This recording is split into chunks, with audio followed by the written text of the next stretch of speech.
บอกได้เลยว่าท่านจะรู้ทันพระเก๊แล้วก็ดูพระแท้เป็นนะครับเกี่ยวกับพระนางพญาพิษณุโลกนะครับเนื้อดินนะครับพระกรุเนื้อดินนะครับของแท้นะครับว่ามีวิธีการพิจารณาอย่างไรนะครับแล้วก็พระเก๊เนี่ยนะครับพระเก๊นะครับมีแบบไหนบ้างและเขาสร้างมาอย่างไรนะครับวิธีการทำพระเก๊พระปลอมนะครับซึ่งนะครับเพื่อนๆเนี่ยรู้จักพระนางพญาแน่นอนนะครับพระนางพญาเนี่ยเป็นพระเบญจภาคีที่เรียกได้ว่า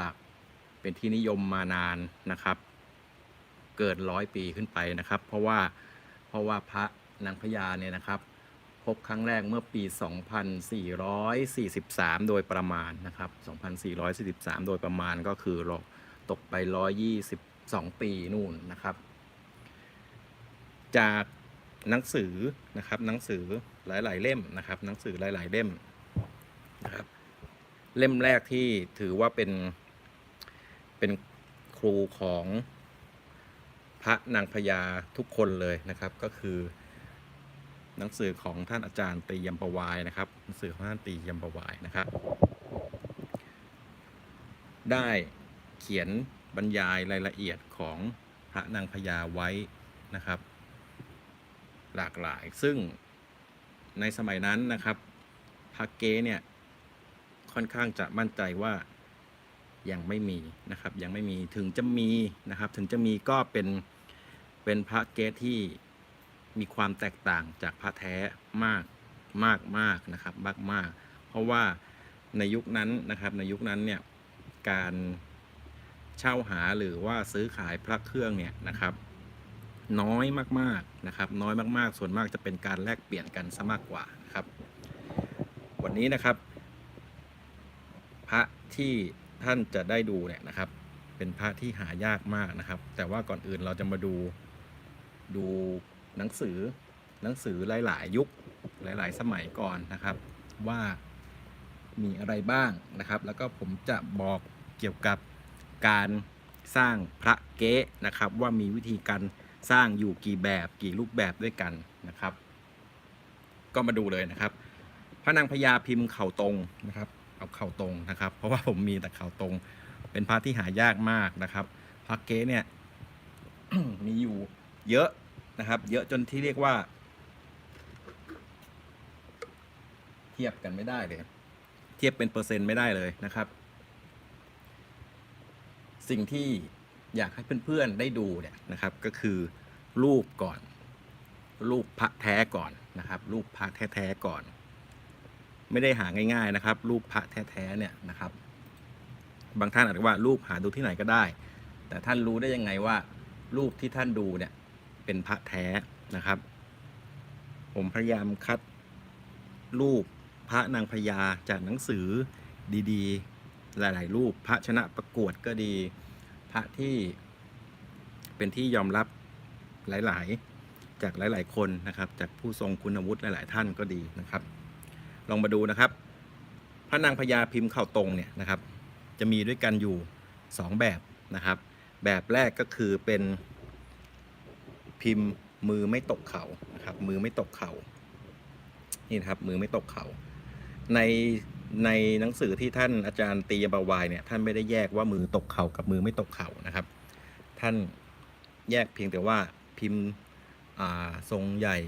กับทรงเล็กนะครับประมาณนั้นแต่ว่าปัจจุบันเนี่ยมีผู้รู้หลายๆท่านได้แยกเป็นพิมพ์มือตกเข่ากับมือไม่ตกเข่านะครับวิธีสังเกตง่ายๆเนี่ยมือไม่ตกเข่าเนี่ยเส้นจีวรนะครับเส้นจีวรขององค์พระเนี่ยจะโค้งและตวัดปลายขึ้นไปที่ซอกแขนของพระนะครับไม่ต้องใช้ศัพท์ของพระเครื่องนะครับจะได้เข้าใจง่ายๆพระกับฉะเนี่ยเขาเรียกว่าซอกรักแร้นะครับก็คือซอกแขนนี่แหละเข้าใจง่ายๆส่วนพิมพ์เข่าตรงมือตกเข่าเส้นจีวรนะครับเส้นจีวรเนี่ยจะพาดตรงลงมาแล้วมาจรดที่ตรงช่องว่างนะครับระหว่างลำตัวกับแขนหรือลำพระองค์กับพระพาหานะครับ ต่อไปต้องขออนุญาตใช้คำปกติก็คือคำธรรมดาที่เราเข้าใจได้ง่ายนะไม่ต้องเป็นลำพระองค์นะครับหรือว่าบั้นพระเอวก็คือลำตัวกับแขนเข้าใจง่ายๆนะครับเส้นจีวรนะครับพาดตรงลงมาแบบเนี้ยเขาเรียกพิมพ์นางพญาเข่าตรงมือตกเข่าหรือมือเลยเข่านะครับใช้คำว่ามือตกเข่าละกันนะครับจำไว้นะครับเส้นจีวรพาดตรงลงมาเรียกว่ามือตกเข่าถ้าเส้นจีวรเฉียงขึ้นนะครับเฉียงขึ้นพาดลงมาแล้วเฉียงตวัดขึ้นไปด้านบนเรียกว่ามือไม่ตกเข่านะครับซึ่งมีมากกว่ามือตกเข่าประมาณ5-1นะครับในความรู้สึกผม5-1จากที่ได้ดูมาหลายที่หลายองค์นะครับซึ่งหายากกว่านะครับวันนี้จะได้ดูพิมพ์นี้แต่ว่าก่อนอื่นเนี่ยนะครับเมื่อเราพูดถึงพระนางพญาพิมพ์เข่าตรงมือตกเข่าแล้วนะครับเป็นพระที่หาดูได้ยากพอสมควรพระแท้นะครับพระแท้หาดูได้ยากพอสมควรนะครับที่เจอนะครับที่เจอมาลองมาดูตรงนี้นะครับเป็นหนังสือนะครับเป็นหนังสือที่ลงไว้ลงพระแท้ไว้นะครับเป็นหนังสือลงพระแท้ไว้นะครับ1 องค์นะครับ1 องค์อันนี้เขาจะมีลงอยู่2อยู่นะครับ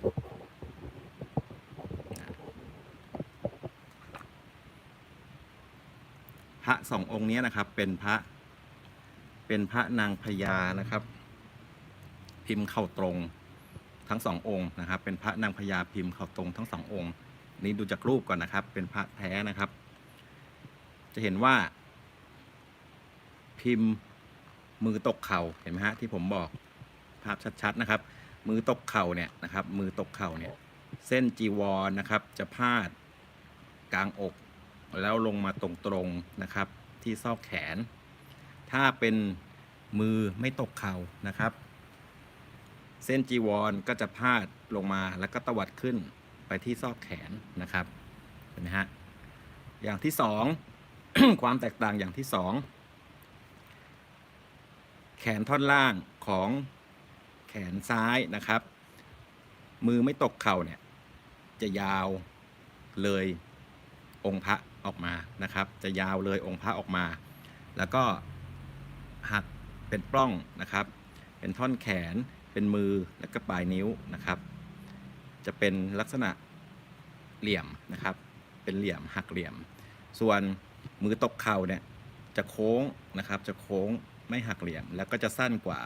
อยู่แค่บริเวณสะดือหรือว่าพระนาภีตรงนี้นะครับดูดีๆนะครับเห็นความแตกต่างถ้าแบบเนี้ยเราสามารถดูได้เลยนะครับ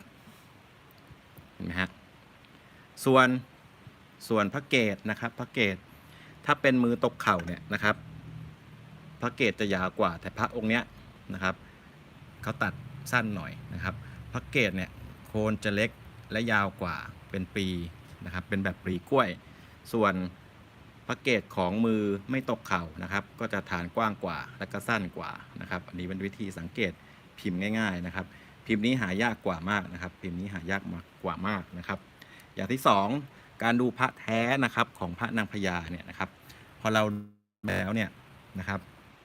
สิ่งที่สำคัญที่สุดของการพิจารณาพระเครื่องทุกชนิดนะครับนอกจากพิมพ์นะครับนอกจากพิมพ์ทรงแล้วนะครับการผลิตพระการสร้างพระหรือกรรมวิธีการสร้างจะเรียกอะไรก็แล้วแต่ผมใช้คำว่าการสร้างพระวิธีการสร้างพระคือสิ่งสำคัญที่เราต้องรู้นะครับเพราะถ้าเราไม่รู้โอกาสที่เราจะโดนพระเก๊สูงมากนะครับโอกาสที่เราจะโดนพระเก๊สูงมากนะครับพระนางพญาเนี่ยนะครับพระนางพญาเนี่ยการสร้างพระเนี่ยนะครับทางช่างที่เขาแกะแม่พิมพ์ขึ้นมาเนี่ยนะครับเขาจะต้องทำแม่พิมพ์ทำพระที่เป็นองค์ขึ้นมาก่อน1 องค์เป็นพระลักษณะที่สมบูรณ์มา1 องค์นะครับโดยให้ผู้ที่จะสร้างพิจารณาก่อนว่าใช้ได้หรือไม่ได้นะครับอันนี้แน่นอนนะครับไม่ว่าจะสร้างพระอะไรจะต้องมีพระต้นแบบมา1 องค์นะครับพอรู้ว่าโอเคผ่านนะครับ จะทำกี่แบบก็แล้วแต่แบบนี้ผ่านก็นำพระที่สร้างขึ้นมา1องค์เนี่ยนะครับไปทำบล็อกแม่พิมพ์อันนี้คือวิธีการทำพระแท้ทุกแบบนะครับจะต้องทำแบบนี้นะครับจะต้องทำแบบนี้พอนำไปทำแม่พิมพ์เสร็จปุ๊บพระถ้าสร้างเยอะนะครับพระถ้าสร้างเยอะแม่พิมพ์1ตัวไม่เพียงพอเพราะทำไม่ทันถ้าพระสร้างเป็นหมื่นองค์นะครับนึกถึงวิธีนึกถึงสมัยโบราณนะครับนึกถึงสมัยโบราณก่อนนะครับเพราะฉะนั้นก็ต้องนำพระที่สำเร็จรูปแล้วเนี่ยผ่าแล้วเนี่ยไปทำแม่พิมพ์ที่เป็นบล็อกขออนุญาตใช้คำว่าบล็อกตัวเมียนะครับหลายพิมพ์แต่หลายครั้งเพื่อให้ช่วยกันสร้างนะครับสิ่งที่มีความเหมือนกันของทุกแม่พิมพ์นะครับย้อนกลับมาที่สมมุติว่าพระองค์เนี้ยเป็นพระต้นแบบแล้วใช้ได้นะครับผ่านแล้วนำแม่พิมพ์ตัวเนี้ยไปกดทำแม่พิมพ์ก็คือกดดินนะครับกดดินนะครับใช้ดินที่สร้างเนี่ยนะครับนำไปกดแล้วก็นำไปเผาเพื่อทำแม่พิมพ์ขึ้นมาไม่รู้แหละจำนวนระบุไม่ได้แต่ว่าต้องมีหลายตัวแน่นอนไม่ใช่แม่พิมพ์ตัวเดียวนะครับสิ่งที่เหมือนกันก็คือร่องรอยต่างๆบนองค์พระนะครับร่องรอยต่างๆบนองค์พระจะต้องมีปรากฏอยู่ทุกแม่พิมพ์เช่นนะครับเช่นเส้นสังคติเส้นนี้นะครับหรือเส้นจีวรเส้นนี้นะครับลักษณะจะต้องเหมือนกันทุกองค์นะครับทุกองค์หรือสะดือนะครับพระนาภีนะครับสะดือขององค์พระเนี่ยที่เป็นรอยบุ๋มอยู่แล้วก็เอียงไปทางขวาพระเนี่ยนะครับเนินนะครับเนื้อดินเนินต่างๆหรือว่าเส้นแตกของแม่พิมพ์นะครับจะต้องมีปรากฏอยู่ทุกองค์นะครับทุกองค์ลักษณะนี้เป็นการถ่ายทอดจากพระองค์ต้นแบบไปสู่แม่พิมพ์นะครับพอเรากดพิมพ์นะครับพอผู้สร้างกดพิมพ์ขึ้นมาเป็นองค์พระแล้วผ่านการวิธีการตากลมพึงลมให้แห้งการเผานะครับแล้วก็มาเป็นองค์พระเนี่ยจึงต้องปรากฏอยู่ทุกพิมพ์นะครับอันนี้คือที่มาที่ไปของพระนะครับที่เราจะต้องเข้าใจว่าวิธีการสร้างเนี่ยสร้างมาแบบไหนนะครับพอเรารู้ว่าพระนางพญาเนี่ยนะครับวิธีการสร้างก็คือการนำแม่พิมพ์นะครับมากดเป็นองค์พระจากนั้นก็จะตัดนะครับตัดพระเป็นรูปสามเหลี่ยมนะครับสิ่งที่ได้ก็จะคือมีรอยตัดด้านข้างนะครับเดี๋ยวเรามาดูกันนะครับ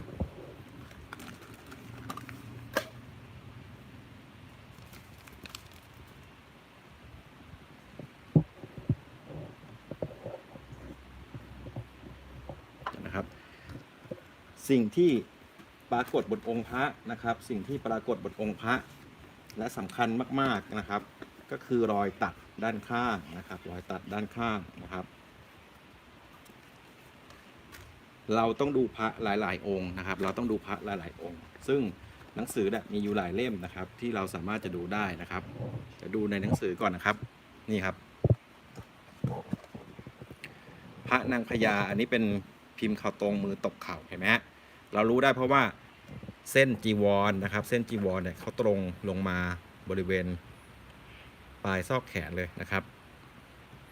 แล้วก็องค์นี้เป็นมือไม่ตกเข่านะครับมือไม่ตกเข่านะครับนะฮะ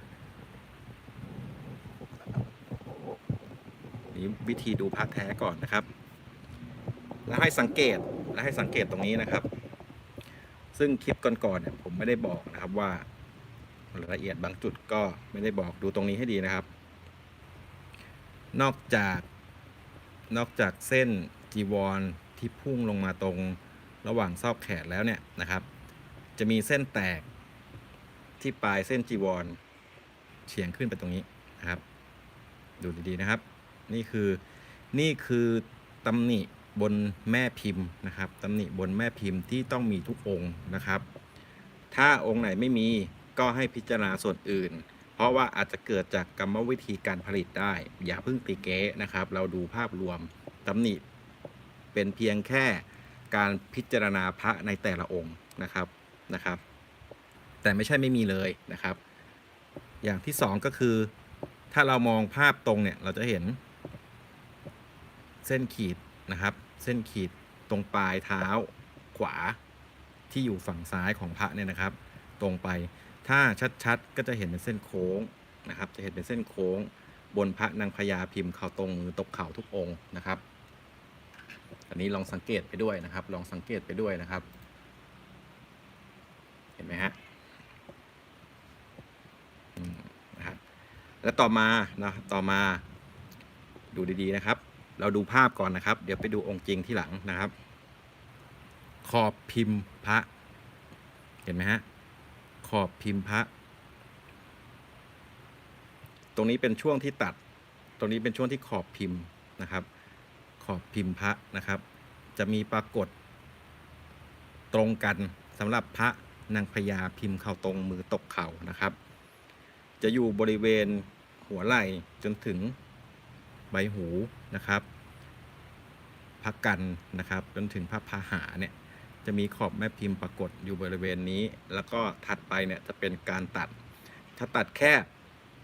คบก็จะไม่เห็นนะครับแต่จะมีรอยลู่หรือคิ้วของพระคิ้วเนี่ยไม่ใช่คิ้วพระนะครับคิ้วขอบนะครับคิ้วประตูคิ้ววงกบคิ้วขอบพระเนี่ยนะครับจะอยู่ตรงนี้นะครับนี่สังเกตดูดีนะครับจำให้ดีนะครับบริเวณนี้นะครับ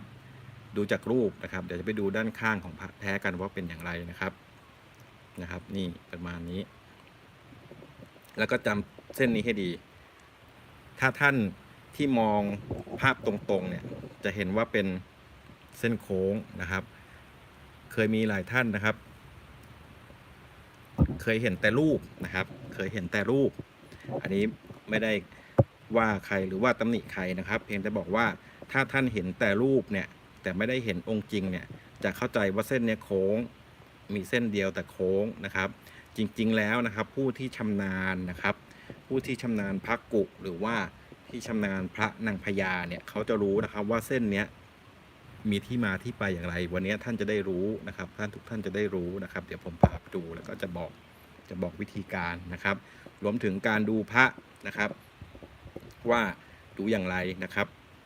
ความเก่าดูอย่างไรนะครับพระเก๊เนี่ยเขาสร้างมาแบบไหนนะครับเราตัดภาพตรงนี้ไว้ก่อนนะครับตัดภาพตรงนี้ไว้ก่อนจากที่ผมอธิบายไปนะครับลองไปย้อนดูนะครับลองไปย้อนดูว่ามีอะไรบ้างนะครับวิธีการดูแล้วเราจะก้าวต่อไปนะครับว่าการทำพระเก๊นะครับแต่นี้จะมาพูดถึงพระเก๊แล้วนะครับว่าพระเก๊เนี่ยนะครับเขาทำอย่างไรนะครับฝีมือระดับไหนนะครับฝีมือระดับไหนนะครับเริ่มในส่วนของพระเก๊นะครับฟังดีๆนะครับ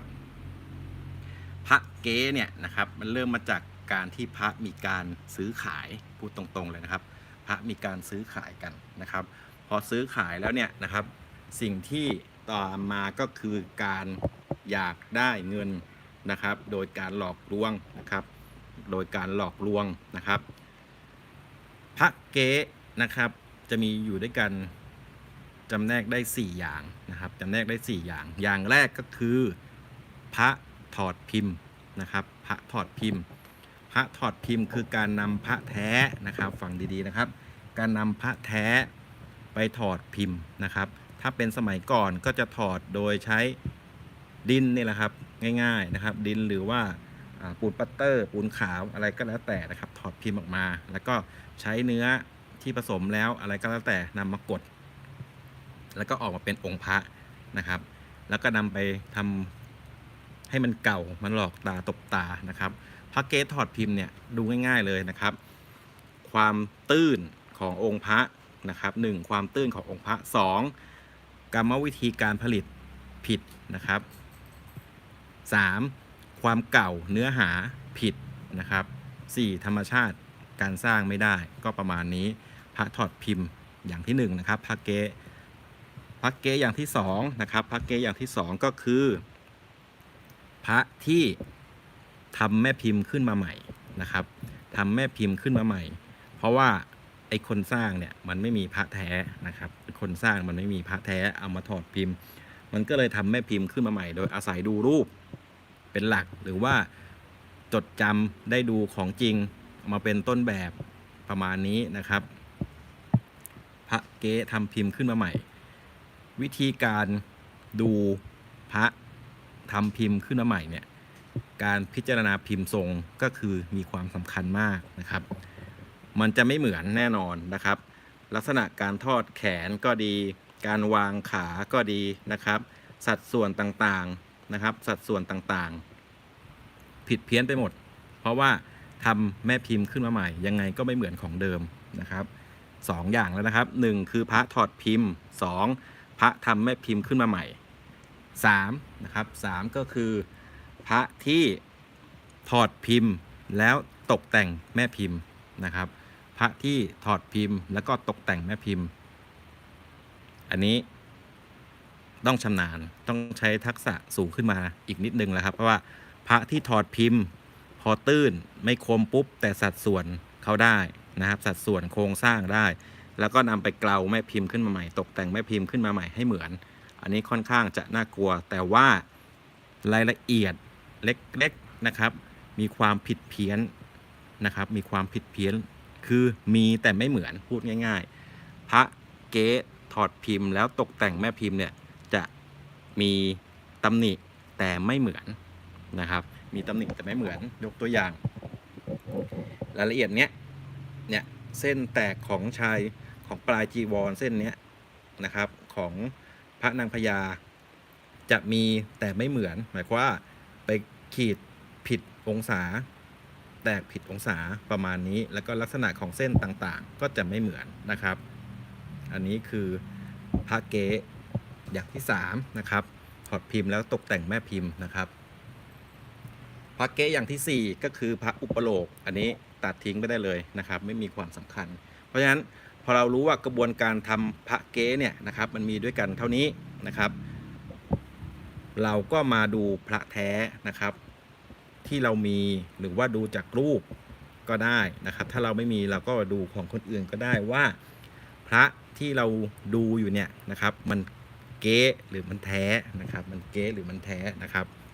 เดี๋ยวจะมาดูกันนะครับเดี๋ยวเราจะมาดูกันนะครับ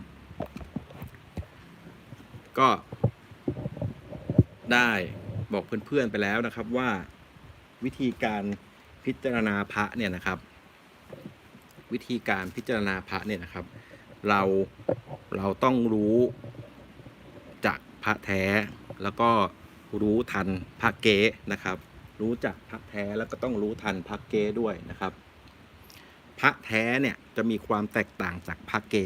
อย่างมากนะครับอย่างมากเลยนะครับพระแท้เนี่ยนะครับ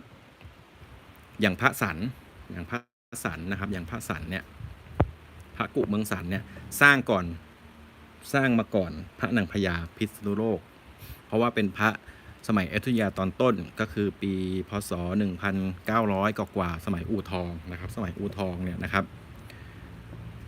พระกุเนี่ยนะครับพระกุที่มีอายุเนี่ยนะครับความเก่าขององค์พระเนี่ยพอเราไม่พูดถึงพิมพ์ทรงนะครับเพราะพิมพ์ทรงเนี่ยเรารู้แล้วนะครับรายละเอียดของพิมพ์ทรงเรารู้แล้วว่ามีแบบไหนบ้างแต่เรามาพูดถึงเนื้อหาและความเก่ากันนะครับความเก่าของพระกรุเนื้อดินนะครับให้สังเกตการ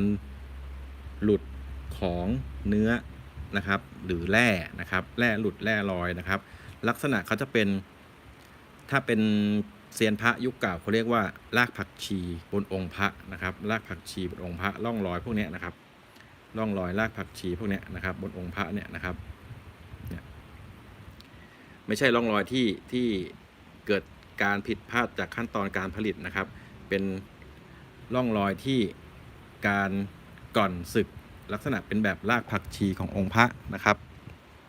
ที่จะมีปรากฏอยู่ให้เห็นเสมอนะครับให้เห็นเสมอนะครับตัดหน่อยน้ำนี้ร่องรอยพวกนี้เป็นการแสดงความเก่าและแท้ของพระกรุเนื้อดินนะครับที่ใช้พิจารณาได้นะครับที่เขาเรียกว่าร่องรอย รากผักชี คือลักษณะการเดินจะเหมือนรากผักชีนะครับของเก๊ไม่ต้องไปพูดถึงเลยนะครับไม่มีนะครับร่องรอยพวกนี้นะครับเนี่ยมันจะอยู่บนพระแท้นะครับอยู่บนพระแท้ของเก๊เนี่ยไม่มีร่องรอยแบบนี้นะครับเนี่ยการก่อนนะครับการก่อนการสึกหรอนะครับแบบรากผักชีพวกนี้นะครับเนี่ยนะครับร่องรอยพวกนี้นะครับ เราสามารถดูได้นะครับเพราะว่ามีความแตกต่างเนี่ยนะฮะพระกุเนื้อดินของแท้จะมีแบบนี้เสมอนะครับมันเป็นร่องรอยธรรมชาตินะครับร่องรอยธรรมชาติของความเก่าและมีอายุนะครับต่อมานะครับต่อมาพระนางพญาพิษณุโลกพิมพ์เข้าตรงมือตกเข่านะครับดูนะครับที่ผมเคยบอกว่าพิมพ์ทรงมีความสำคัญอย่างไรนะครับเส้นจีวรนะครับเส้นจีวรที่พาดตรงลงมานะครับตรงนี้นะครับจะมีเส้นแตกแยกขึ้นไป1เส้นนะครับองศาต้องตรงกันเหมือนกันทุกองค์นะครับเหมือนกันทุกองค์นะครับถ้าองค์ไหนที่พิมพ์ไม่ติดนะครับองค์ไหนที่กดไม่ติดก็ให้ดูส่วนอื่นนะครับตรงนี้เป็นส่วนสำคัญนะครับอย่างที่2ดูดีๆนะครับ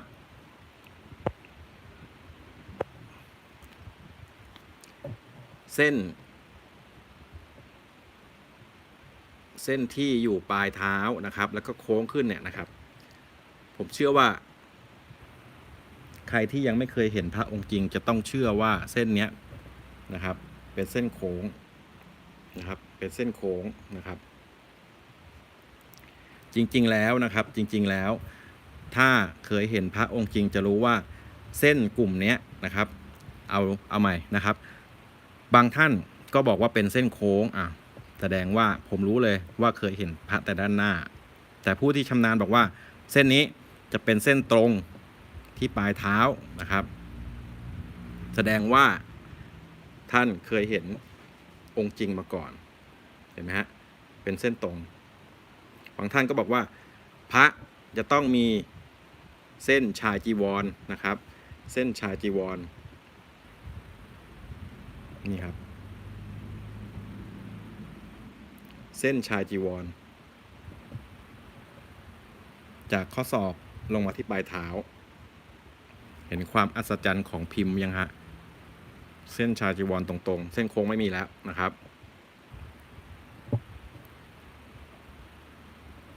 บางท่านอาจจะบอกว่าเป็นเส้นเฉียงจากปลายเท้าออกไปทางด้านข้างบางท่านก็บอกว่าเป็นเส้นตรงนะครับถ้าท่านได้ดูคลิปพระนางพญาเอาเฉพาะที่แท้นะครับของเก๊ไม่ต้องไปดูนะครับเอาเฉพาะของแท้นะครับมีทุกเส้นแหละครับเส้นตรงนะครับตรงเล็กๆเล็กมากนะครับเป็นเส้นตรงที่เล็กมากเส้นนี้เป็นตำหนิบนแม่พิมพ์พระนะครับเป็นการขีดระยะของปลายเท้านะครับระยะของปลายเท้านะครับเห็นไหมฮะเส้นตรงแล้วก็จะมีเส้นเฉียงอยู่อีก1เส้นนะครับตรงปลายเท้านะครับตรงปลายเท้าแล้วก็มีเส้นชายจีวรจากข้อศอกมาถึงปลายเท้านะครับพอมาดูตรงๆจะกลายมาเป็นเส้นโค้งหนังสือหลายเล่มที่ชี้ตำหนินะครับใช้ภาพด้านตรงแล้วก็บอกว่ามีเส้นโค้งออกจากปลายเท้าหลักการของเลขาคณิตเส้นโค้งเกิดมาจากเส้นตรงต่อเนื่องกันนะครับลักษณะนี้คือเส้นตรงที่มาจากข้อศอกลงมาปลายเท้าเส้นตรงที่เกิดจากปลายเท้าวิ่งขึ้นไปตรงๆนะครับแล้วก็เส้นตรงเฉียงจากฝ่าเท้าเนี่ยออกไปทางด้านข้างพอ3เส้นเนี่ยมารวมกันทำให้มองภาพตรงมาเป็นเส้นโค้งอันนี้จำไว้ให้ดีเลยนะครับผมยังไม่เคยเห็นใครบอกนะครับเพราะว่าทุกท่านที่ดูพระนางพญาเนี่ยท่านดูจากภาพตรงนะครับท่านดูจากภาพตรง แต่ท่านไม่ได้เอียงดูไม่ได้เข้าแสงดูแบบนี้ว่ามันมีเส้นอะไรบ้างมีทั้งหมด3เส้นอยู่ตรงนี้นะครับซึ่งวิธีการดูพระแท้ของแต่ละคนการสอนมาของแต่ละคนเนี่ยไม่เหมือนกันบางท่านก็ดูจุดเดียวว่ามีเส้นตรงปลายเท้านะครับบางท่านก็ดูว่ามีเส้นจากข้อศอกนะครับมีเส้นจากข้อศอกลงมานะครับถึงปลายเท้าบางท่านก็บอกว่าเป็นเส้นเฉียงจากฝ่าเท้าออกไปตรงๆที่ด้านข้างนะครับบางท่านก็บอกว่าเป็นเส้นโค้งจากปลายเท้าออกไปนะครับคนที่บอกว่าเป็นเส้นโค้งเนี่ยท่านไม่เคยเห็นองค์จริงบอกเลยเพราะว่าองค์จริงจะมีอยู่3เส้นแล้วแต่มุมแสงในการดูพระนะครับแล้วแต่มุมแสงในการดูพระคนที่บอกว่าเป็นเส้นโค้งท่านไม่เคยเห็นพระองค์จริงท่านดูพระแต่รูปนะครับเห็นไหมฮะอย่างที่ผมบอกนะครับลำดับต่อมาพวกรอยก่อนรากผักชีพวกเนี้ยนะครับเป็นสิ่งที่ของเก๊ทำไม่ได้ผมบอกเลยของเก๊ทำไม่ได้นะครับของเก๊ทำไม่ได้ทำได้ก็เป็นรอยขุดรอยขูดไม่ใช่รอยธรรมชาติจากการก่อนนะครับนี่ครับรอยพวกนี้คือร่องรอยธรรมชาตินะครับร่องรอยธรรมชาตินะครับเนี่ยร่องรอยพวกนี้นะครับนี่คือพระแท้นะครับพระแท้นะครับแล้วต่อมานะครับคราบกรุหรือผิวนวลกุนะครับผิวนวลกุในพระกุจะต้องมีนะครับผิวนวลกุคืออะไรนะครับผิวนวลกุคืออะไรนะครับผิวนวลกุก็คือคราบที่เกิดจากความชื้นนะครับอุณหภูมินะครับแล้วก็เนื้อพระนะครับผสมปนเปกันไปอยู่ในกรุพระนะครับจะมีลักษณะเป็นนวลคล้ายๆนวลถ้าใครเคยเห็นมะม่วงนะครับมะม่วงผิวมะม่วงนะครับผิวมะม่วงดิบนะครับผิวมะม่วงดิบที่อยู่บนต้นเนี่ยจะเป็นผิวนวลนะครับใช้ดูพระกุได้นะครับลักษณะคล้ายๆแบบนั้นนะครับจะอยู่ตามซอกพระเนี่ยนะที่สังเกตเห็นได้นะครับเขาเรียกว่าผิวนวลกุหรือผิวนวลดินหรือว่าผิวนวลเทาแล้วแต่คำเรียกแต่ว่าลักษณะก็คือเหมือนผิวของมะม่วงบนต้นนะครับหรือว่าผิวนวลของใบตองก็ได้นะครับใบตองใบกล้วยนะครับพลิกมาดูด้านล่างเนี่ยผิวแบบนั้นนะครับเขาเรียกว่าผิวนวลกุจะอยู่บนพระกุเนื้อดินนะครับอยู่ตามซอกเนี่ยเห็นไหมฮะสังเกตดูได้นะครับถ้าผิวสัมผัสเนี่ยส่วนใหญ่จะสึกลงไปนะครับวิธีการดูพระนะครับต้องดูแบบนี้นะครับแล้วก็พอเรารู้จักคราบกุแล้วนะครับเราต้องรู้จักขี้กุด้วยนะครับขี้กุคืออะไรแตกต่างกันนะครับคราบกุกับขี้กุคราบกุเนี่ยมันคือผิวของพระส่วนขี้กุเนี่ยนะครับมันคือดินฝุ่นหรือเม็ดทรายอะไรก็แล้วแต่ที่อยู่ภายนอกแล้วเข้ามาจับเกาะองค์พระนะครับถ้ายกตัวอย่างพระสมเด็จบางขุนพรหมนะครับพระสมเด็จบางขุนพรหมก็จะมีขี้กุที่หนาเพราะว่าแคลเซียมของปูนนะครับแคลเซียมของปูนเนี่ยมันขึ้นมาแล้วก็จะมีทั้งน้ำท่วมก็ดีทั้งคราบตะไคร่อะไรต่างๆก็ดีมันทำให้เป็นขี้กุแบบนั้นเขาเรียกว่าขี้กุแต่ถ้าเป็นพระนางพญานะครับขี้กุเนี่ยเราต้องทำความเข้าใจก่อนว่าพระนางพญาเนี่ยการพบเจอพระเนี่ยเกิดจากการที่สร้างศาลาเพื่อรอรับเสด็จพระบาทสมเด็จพระจุลจอมเกล้าเจ้าอยู่หัวรัชกาลที่5เมื่อปี 2443นะครับท่านเสด็จมาปี 44นะครับจึงมีการขุดดินปรับพื้นที่เจดีย์ที่บรรจุพระนางพญาเนี่ยพังลงมานานแล้วก็พระเนี่ยอยู่ในดินนะครับดินที่อยู่บริเวณนั้นเนี่ยจึงติดมาตามองค์พระเพราะฉะนั้นเราต้องรู้จักขี้กุก่อนนะครับขี้กุคืออะไรขี้กุคือดินเก่าๆที่ฝังแน่นอยู่ตามบริเวณซอกพระนะครับซอกพระจะมีขี้กุอยู่ของเก๊เนี่ยเขาจะใช้คราบมาทา การดูพระกุเนี่ยคุณต้องรู้จักขี้กุนะครับว่ามีลักษณะแบบไหนเนี่ยลักษณะเนี้ยนะครับเห็นไหมฮะแบบนี้เขาเรียกว่าขี้กุนะครับแน่นติดแน่นมากอยู่ตามซอกนะครับติดแน่นมากอยู่ตามซอกล้างยังไงก็ไม่ออกนะครับล้างยังไงก็ไม่ออกเพราะว่าแข็งมากนะครับเพราะว่าแข็งมากสีจะมีความแตกต่างเลยนะครับสีเนี่ยนะครับจะมีความแตกต่างกับเนื้อของพระอย่างเห็นได้ชัดนะครับขี้กุเนี่ยนะครับตามซอกเนี่ยนะครับแข็งมากไม่ออกแคะยังไงก็ไม่ออกนะครับแล้วจะมีอยู่ทั่วไปนะครับมีอยู่ทั่วไปตามซอกพระนะครับการพิจารณาพระนะครับพระกุเนื้อดินนะครับโดยเฉพาะพระนางพญานะครับให้ดูรายละเอียดตามนี้นะครับรายละเอียดตามนี้นะครับ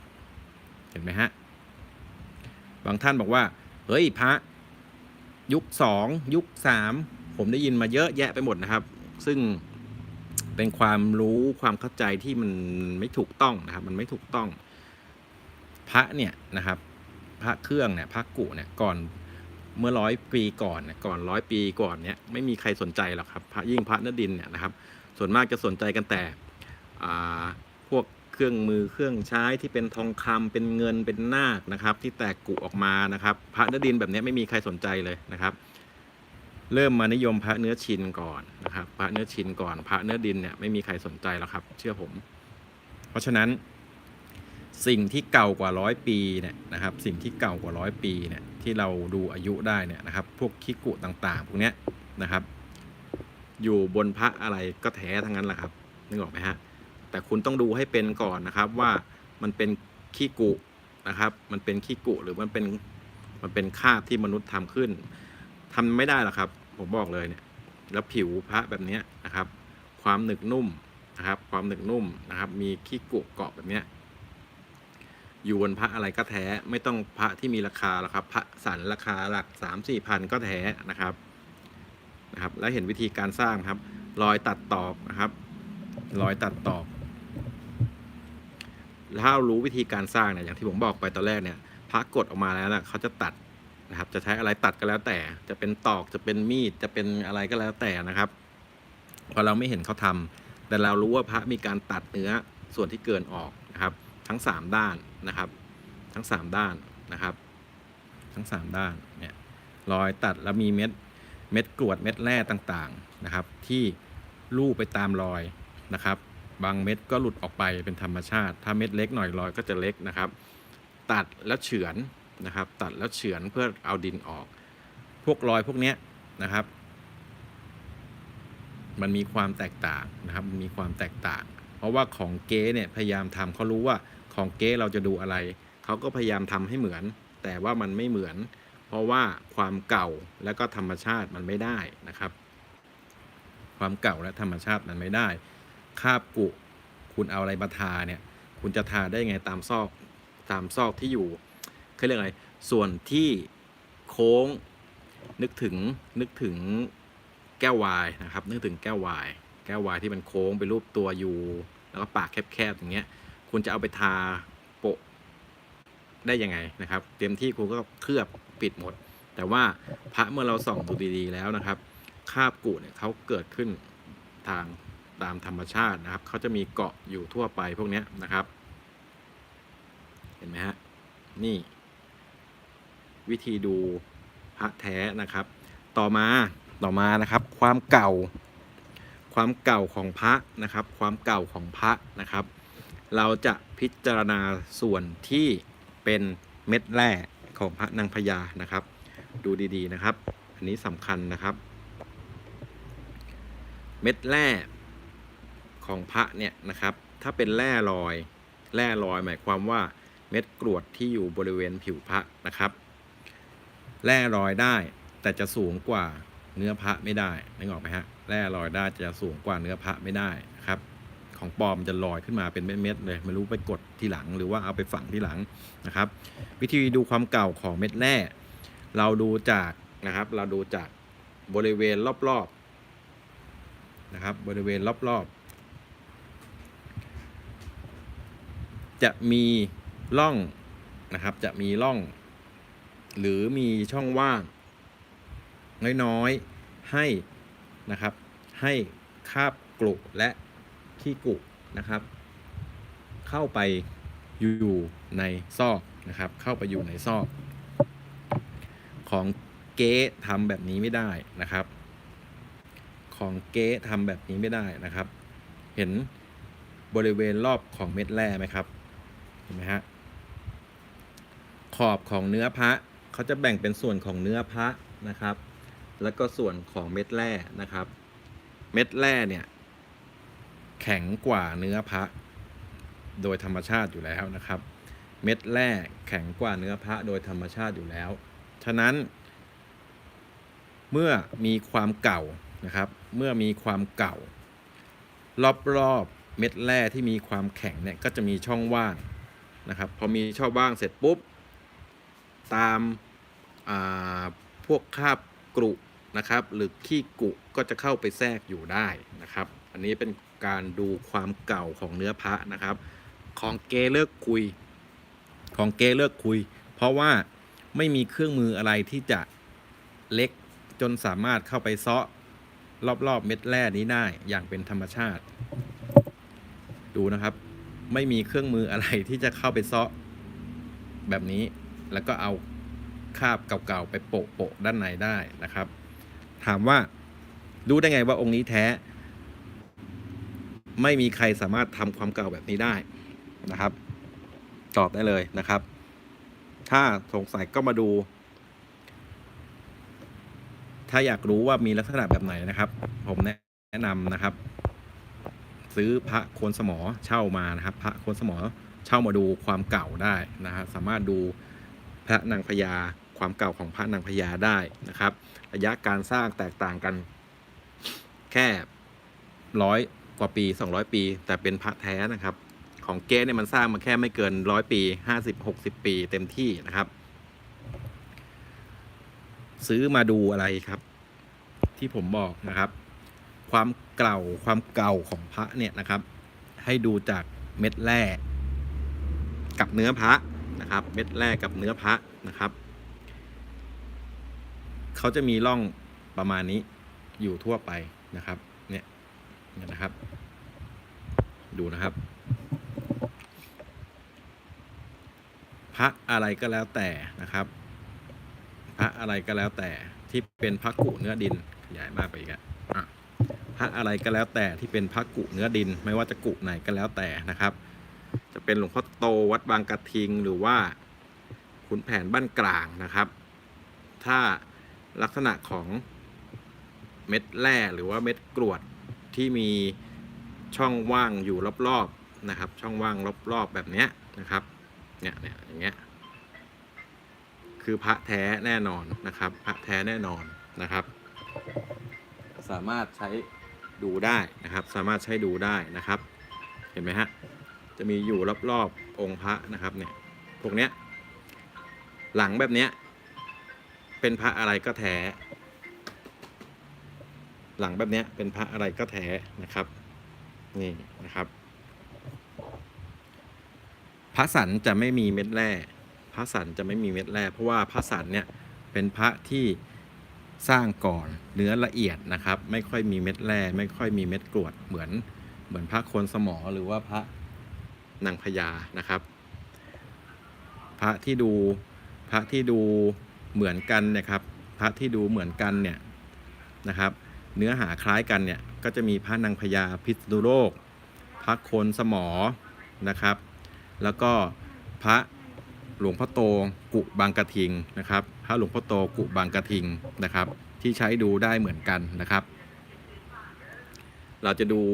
พระเราต้องดูพระที่มีความคล้ายคลึงกันนะครับส่วนลักษณะธรรมชาติของพระกุเนื้อดินอย่างที่ผมบอกไปตอนแรกจะต้องมีรอยหลุดนะครับของเนื้อพระที่เป็นลักษณะรากผักชีนะครับอันนี้ก็ใช้ดูได้นะครับอันนี้ก็ใช้ดูได้นะครับนี่นะครับแบบนี้นะครับแบบนี้นะครับนะฮะ ของเก๊มันทำธรรมชาติแบบนี้ไม่ได้นะครับดูหน้าพระนะครับส่วนพิมพ์ทรงพระเนี่ยนะครับพิมพ์ทรงพระของพระนางพญาเนี่ยนะครับดูความอ่อนช้อยและระดับนะครับถ้าของแท้นะครับภาพแบบนี้จะไม่ค่อยได้เห็นนะครับดูระดับของเกรดพระนะครับระดับของเกรดพระไรพระศกนะครับแล้วก็ใบหน้าพระนะครับเกรดพระไรพระศกและใบหน้าพระนะครับสวดทรงของหัวไหล่นะครับสวดทรงของหัวไหล่นะครับหน้าอกนะครับส่วนตำหนิต่างๆเนี่ย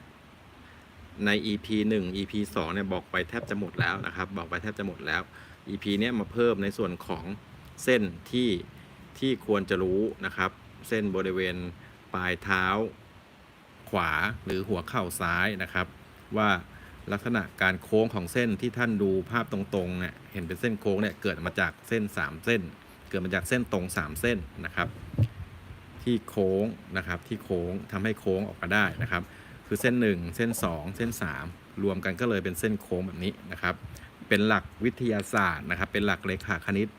ง่ายๆนะครับที่ใช้ในการพิจารณาพระว่าเกิดจากอะไรนะครับต่อมานะครับพระที่พระเป็นพระเก๊เนี่ยนะครับย้ำอีกทีนะครับพระที่บอกว่าเป็นพระเก๊เนี่ยวิธีการสร้างของเขาคือนำพระแท้ไปถอดพิมพ์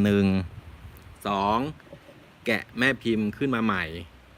3 ถอดพิมพ์แล้วก็แต่งแม่พิมพ์ 4 นะครับพระอุปโลกนะครับหรือว่าพระที่นำมีเก๊อีกแบบหนึ่งนะครับเก๊อีกแบบหนึ่งคือพระที่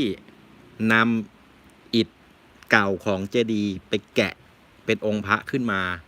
นะครับนึกออกไหมฮะช้าๆนะครับพระที่นำอิฐเก่าของเจดีย์เก่าไปแกะเป็นองค์พระอันนี้คนยุคเก่าที่ดูแต่เนื้อเนี่ยโดนมาเยอะแล้วนะครับแต่ว่าสมัยใหม่เนี่ยเขารู้กันหมดแล้วนะครับ1พิมพ์เขาก็จะไม่ได้2ธรรมชาติพวกคิ้วขอบพระแบบนี้จะไม่มีนะครับพระแกะเนี่ยพวกธรรมชาติที่เป็นรายละเอียดที่ผมบอกว่าที่เป็นรากผักชีบนองค์พระเนี่ยนะครับไม่มีเพราะว่าพระแกะมันแกะแบบนี้ไม่ได้นะครับแล้ว3ก็คือพวกคาบกุนะครับคาบกุผิวพระอาจจะได้ตรงส่วนที่เป็นบริเวณด้านบนแต่ว่าส่วนที่แกะลงไปเนี่ยจะเป็นรอยเครื่องมือการแกะนึกออกไหมผิวนวลกุนะครับผิวนวลกุไขดินหรือว่าคาบกุนวลเทาอะไรก็แล้วแต่เนี่ยจะเป็นสิ่งเดียวกันน่ะแต่มันต่างชื่อเรียกนะครับมันต่างชื่อเรียกของแต่ละคนเพราะวิธีการดูพระแต่ละคนไม่เหมือนกันนะครับมันจะไม่มีพระแกะจะไม่มีพวกผิวเดิมๆของพระไม่มีคาบกุไม่มีขี้กุนะครับมีแต่เนื้อที่มันคล้ายนะครับมีแต่เนื้อที่มันคล้ายตรงนี้อาจจะมีได้นะครับเม็ดแร่พวกนี้อาจจะมีได้เพราะว่าเป็นส่วนที่อยู่ภายนอกของพระนะฮะนี่ระวังนิดนึงนะครับเราต้องดูหลายๆอย่างประกอบกันนะครับดูทั้งพิมพ์ทรงนะครับดูทั้งเนื้อหานะครับดูทั้งธรรมชาติความเก่าของคาบกรุนะครับแล้วก็ดูกรรมวิธีการสร้างด้วยนะครับพระแกะมันจะมีร่องรอยทำยังไงมันก็ปิดไม่มิดนะครับเพราะว่าไปเจอกล้องก็เรียบร้อยแล้วสำหรับพระแกะแต่ว่าพระแท้เนี่ยนะครับผิวพันธุ์พวกนี้นะฮะมันจะมีอยู่นะครับและที่สำคัญอีกอย่างหนึ่งก็คือคนโบราณเขาเรียกว่าโลงผีนะครับคนโบราณเขาเรียกว่าโลงผีคืออะไรโลงผีคือแร่ชนิดหนึ่งที่หลุดออกไปจากองค์พระนะครับเดี๋ยวมาดูอีกทีนะครับเนี่ยเขาเรียกว่าโลงผีคือแร่ชนิดหนึ่งนะครับที่หลุดไปจากองค์พระเพราะว่ามีความอ่อนนะครับเพราะมีความอ่อนที่สุดนะครับคนโบราณบางคนก็เรียกรอยแกบแก้วนะครับรอยแกบแก้วนะครับจะพบมากในพระคุณแผนบ้านกลางนะครับพบมากในพระคุณแผนบ้านกลางนะครับเขาเรียกว่าแกบแก้วนะครับหรือว่าโลงผีหรืออะไรก็แล้วแต่นะครับเขาจะมีลักษณะคล้ายๆกับเกล็ดชูรสนะครับคล้ายๆกับเกล็ดชูรสนะครับเนี่ยพื้นร่องเขาจะเรียบนะครับพื้นร่องเขาจะมีความเรียบเนี่ยนะฮะพื้นร่องเขาจะมีความเรียบนี่เห็นไหมฮะ2นะลักษณะเหมือนโลงผีอ่ะนะครับพูดก็ตรงตัวดีครับเหมือนโลงผีนะครับพื้นร่องเขาจะมีความเรียบนะครับ พระแท้จะมีสิ่งนี้อยู่นะครับพระแท้จะมีสิ่งนี้อยู่ส่วนมากจะอยู่บริเวณด้านหลังนะครับ เช่นกันมันไม่มีเครื่องมืออะไรที่จะทำได้นะครับไม่มีเครื่องมืออะไรที่จะทำได้นะครับ เป็นให้หาดูนะครับร่องเรียบๆพื้นร่องเรียบๆนะครับ ที่เรียกว่าลงผีเนี่ยนะครับพระแกะไม่มีของเก๊ไม่มีนะครับนี่ครับพวกนี้เนี่ยนะฮะบริเวณนี้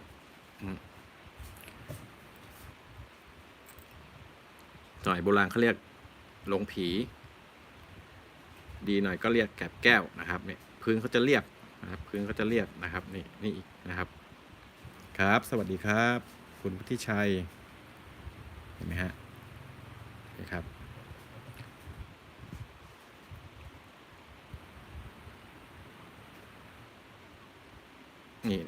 นี่ก็เรียบเห็นไหมฮะเล็กมากครับเล็กกว่าปลายเข็มอีกเล็กกว่าปลายเข็มอีกนะครับนี่ปลายไม้จิ้มฟันนะครับปลายไม้จิ้มฟันเนี่ยไม่มีอะไรที่ไปเซาะถ้าเซาะเป็นโรงผีได้เนี่ยโหแสงเลเซอร์ก็ทำไม่ได้นะครับเนี่ยคือธรรมชาติความเก่าของพระที่ดูได้แล้วมีในส่วนของพระที่เป็นเนื้อพระโซนเนื้อหยาบด้วยนะครับอย่างเช่นพระโคนสมอนะครับพระนางพญาพระคุณแผนบ้านกลางนะครับตามความเข้าใจผมนะครับพระนางพญามีอยู่ยุคเดียวนะครับยุคเดียวที่เล่นหากันเป็นสากลนะครับแล้วก็จะมีพระกุลงทอพระนางพญากุลงทออยู่อีกที่หนึ่งซึ่งเนื้อหาพระก็เหมือนกันนะครับพระนางพญากุลงทอกับพระนางพญาพิษณุโลกนะครับนี่เราพูดถึงพระนางพญาที่เป็นพิมพ์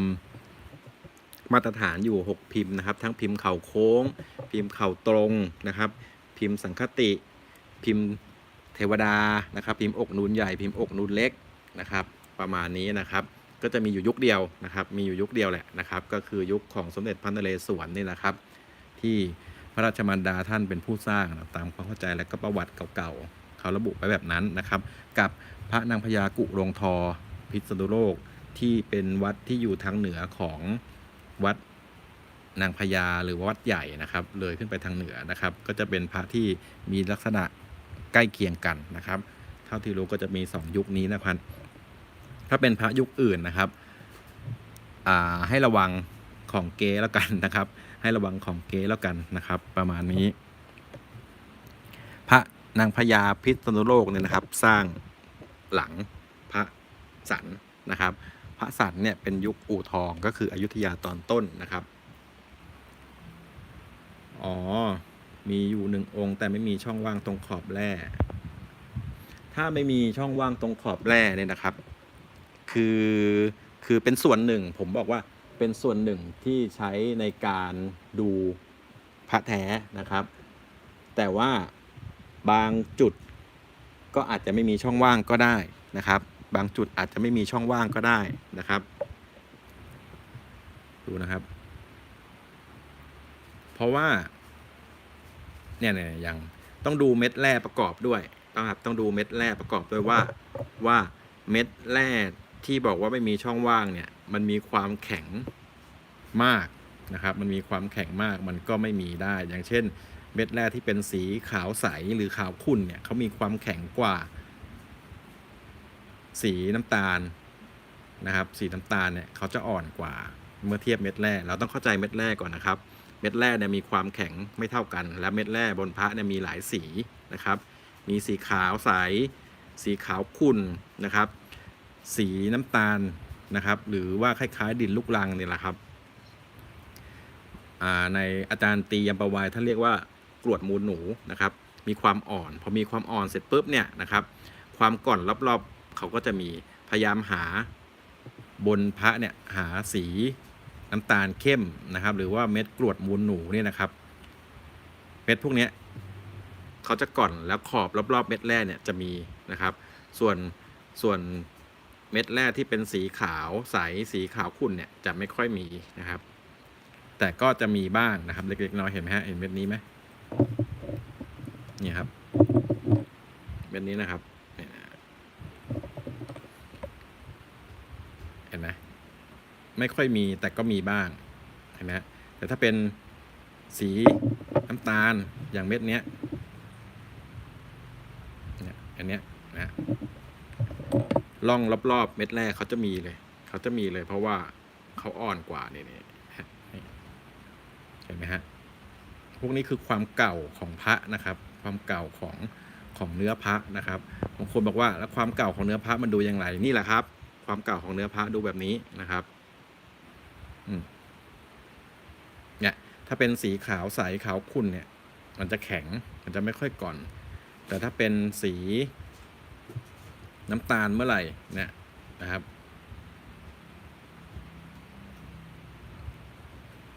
การก่อนของเนื้อเนี่ยตามบริเวณรอบๆเนี่ยเขาจะเกิดขึ้นทันทีเลยเห็นไหมฮะสีของเม็ดแรกเนี่ยสำคัญนะครับใช้ดูความเก่าของพระนะครับใช้ดูความเก่าของเนื้อพระแล้วก็รอยแกบแก้วหรือว่าลงผีเนี่ยก็ดูความแท้ของพระเช่นกันนะครับเห็นไหมฮะประมาณนี้นะครับนี่ครับและอย่าลืมคราบกุนะครับคราบกุเนี่ยลักษณะของคราบกุเนื้อผิวสีเนี่ยนะครับเราไม่ดูที่เนื้อพระแล้วนะครับทีนี้มาดูคราบกุนะครับว่ามีลักษณะเป็นดินแบบไหนนะครับมีลักษณะที่เป็นดินปนกับสิ่งต่างๆไม่ว่าจะเป็นพวกก็อธิบายไม่ถูกนะบางทีก็เป็นฝุ่นเป็นผงอะไรจับเกาะแน่นแบบนี้เขาเรียกว่าคราบขี้กุนะครับเขาเรียกเป็นขี้กุนะครับถ้ามีแบบนี้นะครับไม่ว่าจะเป็นพระรอดลำพูนพระนางพญาหรือว่าพระอะไรก็แล้วแต่นะครับที่อยู่ในกรุที่ไม่ได้อยู่ในไหหรือว่าบนพานอยู่บนยอดเจดีย์นะเป็นพระที่อยู่ด้านล่างนะครับจะต้องมีคราบขี้กุแบบนี้นะครับเนี่ยเป็นขี้กุที่ดูง่ายและดูผิวความหนึบแน่นของเนื้อพระนะครับเห็นไหมฮะ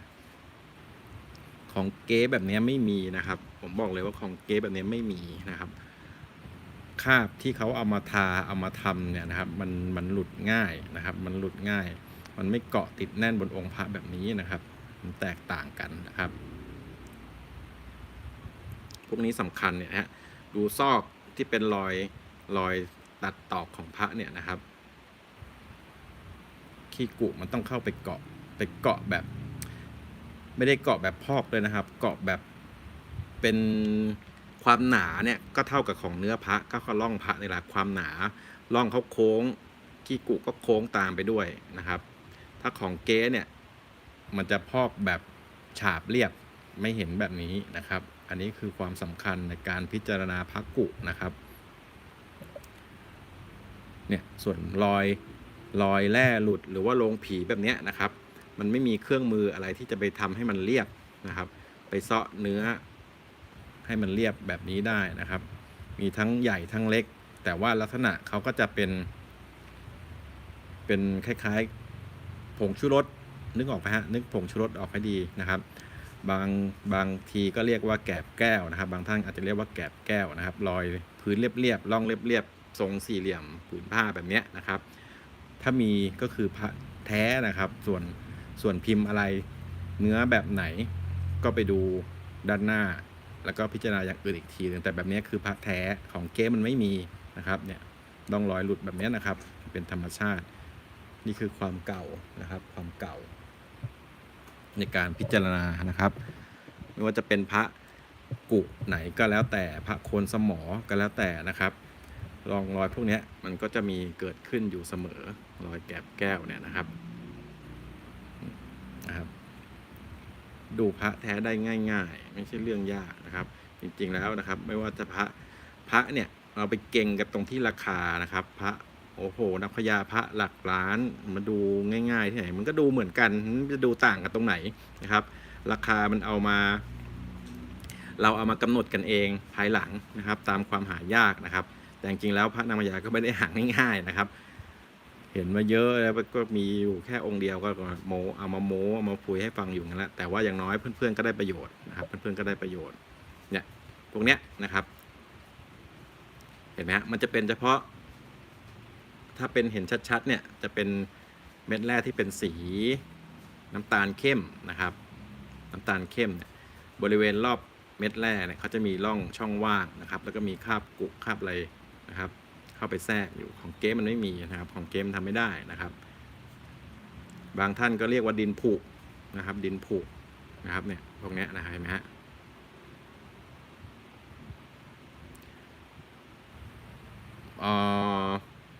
วัดนางพญาแล้วก็มีให้เช่าเหรอก็อาจจะเป็นยุคที่หลังจากรัชกาลที่5นะครับสร้างมาอาจจะเป็นยุคหลังรัชกาลที่5มาแล้วนะครับคือพระแตกกุออกมาแล้วนะครับแต่ว่าในสมัยนั้นเนี่ยนะครับเข้าใจว่าพระเนื้อดินเนี่ยไม่ได้เป็นที่นิยมนะครับไม่ได้เป็นที่นิยมไม่มีการซื้อขายนะครับก็เลยไม่รู้ว่าสร้างมาเพื่ออะไรนะครับ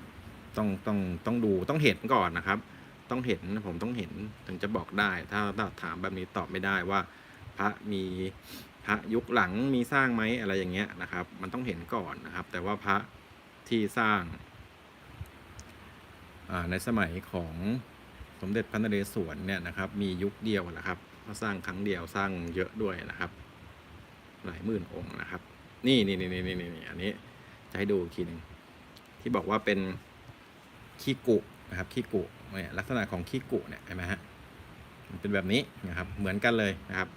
จะคล้ายกันเลยนะครับเห็นไหมฮะเกาะอยู่ตามซอกพระด้านบนจะไม่ค่อยมีแล้วเพราะว่าถูกสัมผัสถูกจับแต่ว่าขี้กุด้านในเห็นไหมฮะจดจำรูปแบบให้ดีนะครับเห็นไหมฮะชัดไหม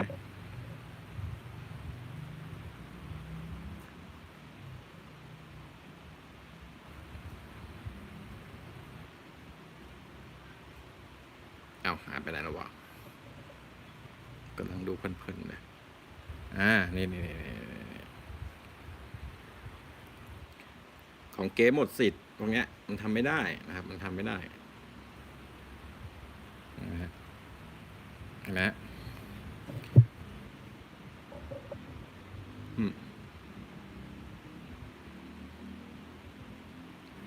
ดูไม่ยากนะครับดูไม่ยากพระแต่อย่าไปเก่งอย่าไปแบบเขาเรียกว่าอะไรโดนเซียนสวดแล้วก็แกว่งผมยังไม่เห็นมีใครมีเซียนคนไหนอธิบายแบบนี้สักทีนะครับมีแต่บอกว่าพิมพ์ตำหนิมีแค่นี้1ตำหนิอย่างนี้แต่ว่าคุณต้องมีตำหนิด้วยคุณต้องมีการสร้างด้วยต้องมีวิธีการสร้างด้วยนะครับคุณต้องรู้วิธีการสร้างพระด้วยรู้แต่ตำหนิอย่างเดียวก็โดนอยู่ดีละเพราะว่าของเกมก็ทำตำหนิมาอย่างที่ท่านรู้นะครับคุณ1คุณต้องบอกตำหนิ2คุณต้องบอกพิมพ์ทรง3คุณต้องบอกธรรมชาติของพระเก่านะครับนี่เลยครับพระโคนสมอเนี่ยนะครับพระโคนสมอเนี่ยนะครับเป็นพระที่ถ้าหาพระที่สวยก็จะประมาณ2-3 พันแต่ถ้าพระไม่สวยหรือว่าพระหักหรือว่าพระอะไรก็แล้วแต่เนี่ยไม่เกิน1,000ผมว่าหาได้นะพระโคนสมอเนี่ยเป็นพระอายุเกือบ300 ปีแล้วนะครับพระร่วมอายุเริ่ม300 ปีแล้วนะครับเป็นพระที่น่าเช่ามาดูมากๆนะครับเพราะว่าแค่พลิกมาด้านหลังเนี่ยนะครับแค่พลิกมาด้านหลังเนี่ยสามารถนำไปต่อยอดดูผมแนะนำเลยนะครับใครจะว่ายังไงก็ช่างนะครับใครจะว่ายังไงก็ช่างแต่พระโคนสมอเนี่ยเป็นพระที่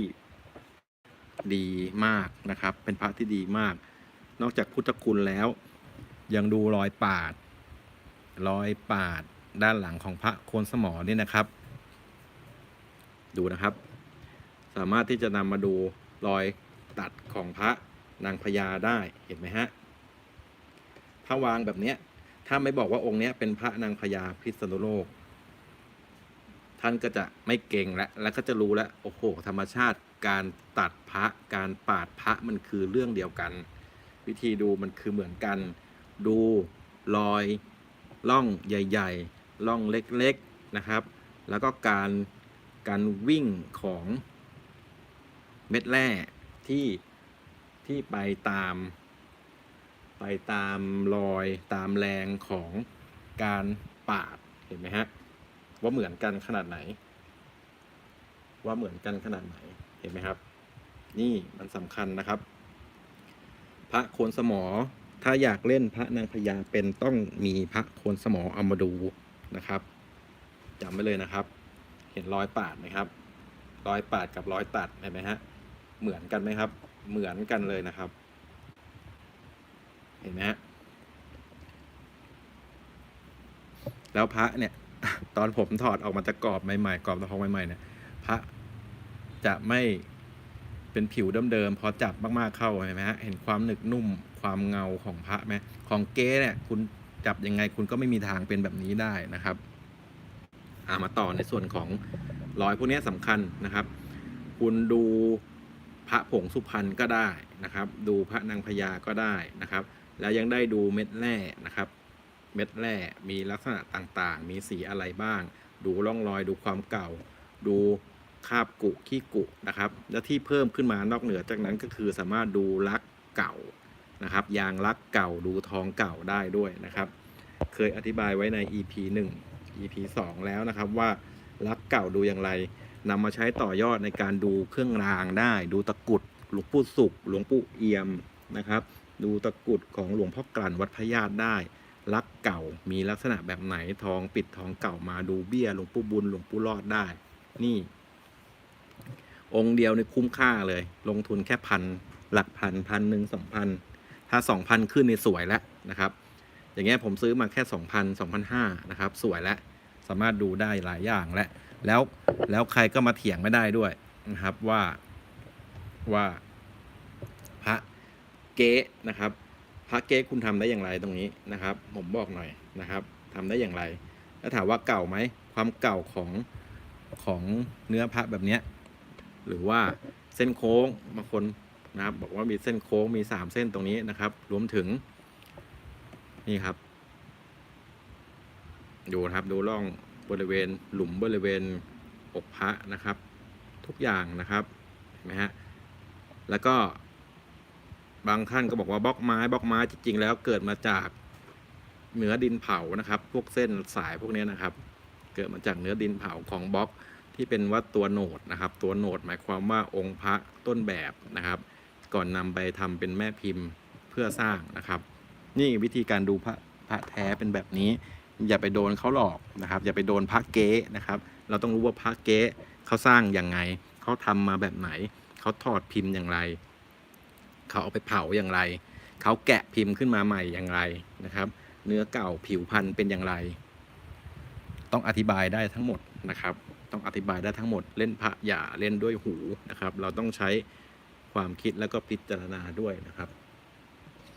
น่าจะชัดเจนนะครับสำหรับวันนี้นะครับก็ใช้เวลานานพอสมควรนะครับแต่ว่าถ้ามีเวลาได้ดูได้ศึกษาผมเชื่อว่าเพื่อนๆนะครับจะรู้ว่าสิ่งที่ผมอธิบายและพูดมาทั้งหมดเนี่ยมันเป็นเรื่องจริงแล้วก็พิสูจน์ได้อย่างไรนะครับบางท่านมาบอกว่าพระต้องพิมพ์ต้องถูกพิมพ์ถูกว่าพิมพ์ถูกแล้วเนื้อหาผิวพรรณเก่าหรือเปล่านะครับดูอย่างไรล่ะว่าเก่านะครับดูอย่างไรว่าเก่าแล้วดูอย่างไรว่าแท้นะครับไม่ใช่ถูกพิมพ์อย่างเดียวถูกพิมพ์อย่างเดียวคุณไปเจอพระถอดพิมพ์ที่แต่งพิมพ์ขึ้นมาเนี่ยคุณเสร็จเลยนะครับคุณเสร็จแน่นะครับถ้าคุณดูความเก่าไม่ออกนะครับดูกรรมวิธีการสร้างไม่เป็นเสร็จแน่เลยนะครับพิมพ์ Google นะครับพิมพ์ Google เข้าไปแล้วพิมพ์ว่าพระเครื่องเมืองชัยนาทนะครับพระเครื่องเมืองชัยนาทนะครับบนหน้าปกจะเป็นสีเหลืองๆมีพระเกจิหลายๆรูปนะครับเป็นเพจของผมเองนะครับสามารถที่จะสื่อสารพูดคุยได้นะครับนี่นะครับสำหรับวันนี้นะครับก็คิดว่าน่าจะพอสมควรนะครับพอสมควรเกี่ยวกับการศึกษาพระ